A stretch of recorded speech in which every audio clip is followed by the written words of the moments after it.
So hello friends and welcome back to marine birds. I hope आप सब अच्छे होंगे। तो यार बहुत दिन से मैं वीडियो अपनी नहीं बना पा रहा था क्योंकि थोड़ा ठंड भी हो रही थी और थोड़ा टाइम भी नहीं लग रहा था।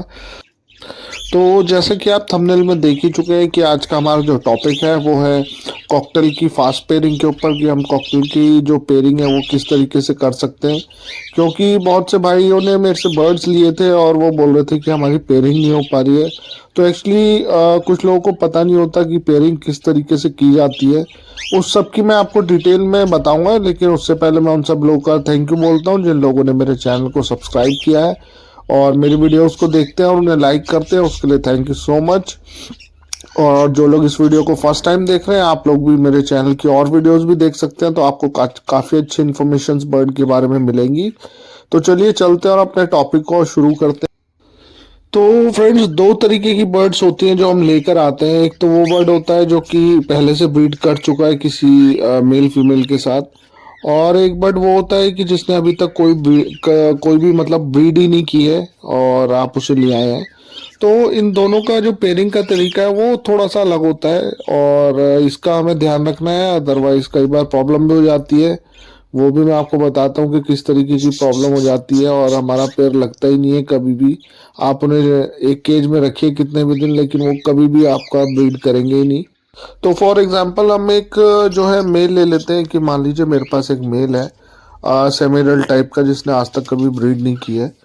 तो उसके लिए मैंने एक फीमेल बाहर से ली, तो उसके फीमेल जो है उसका मुझे पता होना चाहिए कि अगर उसने ब्रीड की हुई है पहले से और उसको उस भाई ने मान लीजिए उसका जो मेल था वो मर गया है या उड़ गया है या निकल गया, उससे अलग हो गया है और उसने उठा के फीमेल को सेल कर दिया आपको।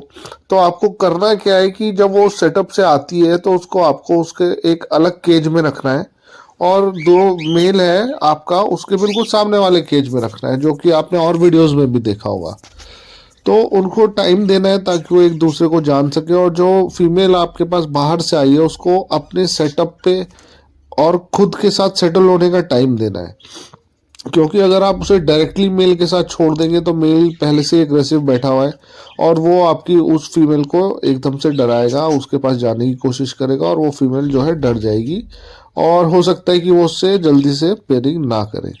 तो एक तो चीज़ हो गई ये, और जो दूसरी चीज़ होती है कि दूसरा केस ये हो गया कि आप जो फीमेल लाए हैं वो उसने अभी तक कभी ब्रीड ही नहीं किया है और वो जिसके पास भी थी, मान लीजिए दो फीमेल्स थी उसके पास या और कोई मेल था, लेकिन उसने ब्रीड नहीं किया है। तो उसको क्या है, आप लाके डायरेक्टली अपने मेल का जो केज है उसके साथ छोड़ सकते हैं। ये भी मैं आपको बताता हूँ अभी कि मेल को किस केज में रखना है, और उस इनको कुछ मेडिसिन भी देनी पड़ेंगी। मेडिसिन के बारे में भी मैं अभी आपको आगे बताता हूँ। तो देखिए, ये जो आप पेड़ देख रहे हैं इसके अंदर ये जो फीमेल थी इसने पहले से ब्रीड किया हुआ है। मैं आपको इधर से एक बार ठीक से दिखाता हूँ। ये नीचे जो है ये एक फीमेल है और इसने पहले से ब्रीड किया हुआ था।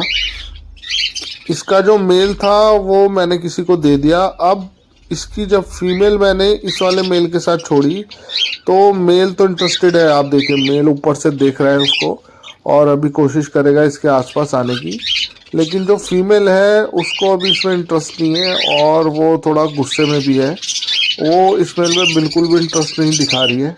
आप देखिए वो नीचे जाके जो अपना गुस्सा जो है वो ये सॉल्ट के ऊपर उतार रही है।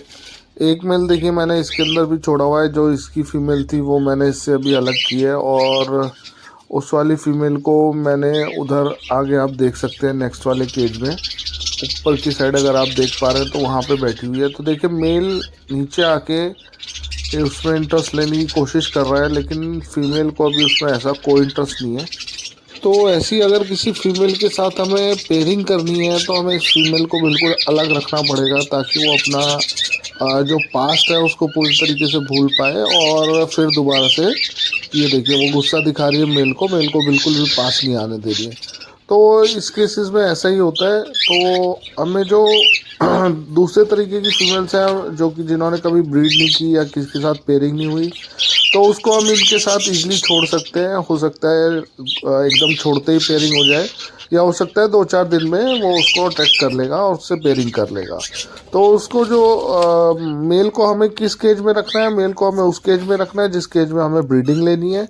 उसके अंदर हमें वो बॉक्स लगा के रखना है पहले से ही, ताकि मेल जो है उस बॉक्स पे अपना कब्जा जमा सके, और वो जो उस केज के अंदर उसको मतलब कंफर्टेबल जब वो फील करेगा मेल, तो जब आप फीमेल को छोड़ेंगे तो उसे अट्रैक्ट करने के लिए उस बॉक्स में ले जाएगा, उस बॉक्स को दिखाएगा, उसको अंदर बाहर जाके उसको सेटल डाउन करेगा, ताकि फीमेल जो है उस बॉक्स से डरे ना।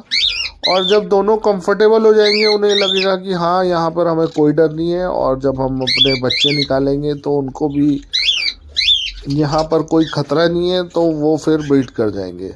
तो ब्रीडिंग के लिए जब हम पेयरिंग करते हैं तो उसके लिए जो मोस्ट इम्पॉर्टेंट चीज़ होती है वो ये होती है कि हमें अपने जो बर्ड्स हैं उनको कंफर्टेबल फील कराना है सबसे पहले। तो ये देखिए कितनी मुश्किल से उसे पास आने दे रही है। तो अब मैं कितनी भी कोशिश कर लूँ पर ये पेड़ जल्दी से लगने वाला नहीं है। मैं इन्हें कितने भी दिन छोड़ लूँ तो महीना भर ये पेड़ आराम से ले जाएगा, अगर ये पेड़ लगा भी। तो दूसरी वाली फीमेल मैं आपको दिखाता हूँ, जो कि मैंने स्टार्टिंग में दिखाई थी आपको। इसके साथ मैंने एक फीमेल और छोड़ी थी, लेकिन उसको मैंने 2-3 दिन उसको सामने वाले केज में ही रखा था। ये देखिए, ये जो सामने लुटिनो की फीमेल बैठी है, इसको पहले मैंने इस अलग केज में इनके साथ डाल के रखा, और जब मैंने 3 दिन बाद उसको वापस उसके इस मेल के साथ डाला तो इसका रिस्पांस जो था वो उस वाले से उस वाली फीमेल से थोड़ा अलग था। देखिए ये थोड़ा दूर दूर बैठे हुए हैं। जब मैंने इसको इस केज में छोड़ा था तो फीमेल एक साइड में बैठी है और मेल एक साइड में बैठा है। तो ये थोड़ा सा एक दूसरे से अभी घबरा रहे हैं, लेकिन एक दूसरे को मतलब परेशान नहीं है एक दूसरे से। देखिए मेल कभी कभी बीच में कोशिश कर रहा है, तो अभी मुझे लगता नहीं इनको एक साथ छोड़ना सही है, तो मैंने इन्हें दोबारा उसी केज में वापस छोड़ दिया था फीमेल को, ताकि ये थोड़े और अट्रैक्ट हो जाएं एक दूसरे से। अब मैं आपको मेडिसिन बताता हूँ, उसको देने का तरीका और कितने दिन तक देनी है वो ज़रूरी है, क्योंकि उसी से जो हमारा बर्ड है वो हीट पे आएगा, और उसको जैसे ही हम उसके दूसरे वाले मेल के साथ छोड़ेंगे वो तुरंत पेयरिंग करने की कोशिश करेगा। तो हमें इन्हें वाइमरल देना है सबसे पहले तो डे 1 में, और डे 2 में हमें इन्हें वाइमरल देना है। देने का तरीका मैंने और वीडियोस में बताया हुआ है, आप उन वीडियोस को जाके देख सकते हैं। उनका जो लिंक है वो मैंने वीडियो के एंड में दिया हुआ है, आप उनको जाके देख सकते हैं। 2 दिन वाइमरल देना है हमें, उसके बाद 2 दिन हमें उन्हें मैकेलवेट सिरप देना है कैल्शियम के लिए, और फिर 1 दिन का गैप देना है, और फिर से यही प्रोसीजर 2-2 दिन के लिए फिर से करना है। और जब हमारा बर्ड जो है वो हीट पे आ जाएगा अच्छे तरीके से, तब हमें फीमेल को मेल के साथ छोड़ना है। तो आप देखिएगा 5 दिन के अंदर आपके जो बर्ड की पेयरिंग है वो तुरंत होगी, और 10 दिन के अंदर आपके पास एग्स भी आ जाएंगे। ये मैं आपके गारंटी से बता रहा हूँ। तो मेरे जो टिप्स हैं इसको फॉलो कीजिए, और मेरे चैनल्स पे इसी तरीके के इन्फॉर्मेटिव वीडियोस और भी हैं, आप उन्हें भी फॉलो कर सकते हैं। और अगर आपको कोई बर्ड चाहिए तो आप मुझसे बात कर सकते हैं। मेरा नंबर जो है डिस्क्रिप्शन बॉक्स में मैंने डाला हुआ है। और आने वाला नेक्स्ट वीडियो में मैं आपको बताऊंगा कि जो हेलीकॉप्टर बजरीज हैं, अगर वो आपके पास ब्रीड नहीं कर रहे तो उनको ब्रीड कराने का क्या सही तरीका है, और आने वाली जो उनकी ब्लड लाइन है उसको किस तरीके से स्ट्रॉन्ग किया जाए। तो thank you for watching this video and have a nice day.